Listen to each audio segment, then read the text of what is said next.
দর্শক বৃষ্টি হচ্ছে, দেখেন কি পরিমাণে ঢেউ, আমার তো ভয়ে শেষ। প্রচুর বৃষ্টি হচ্ছে আর প্রচুর ঢেউ।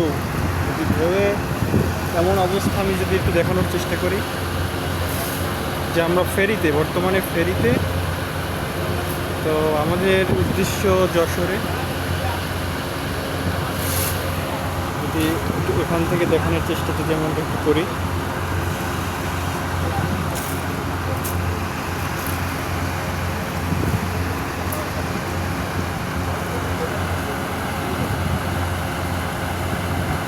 কি স্রোত রে ভাই, আমার তো ভয় শেষ।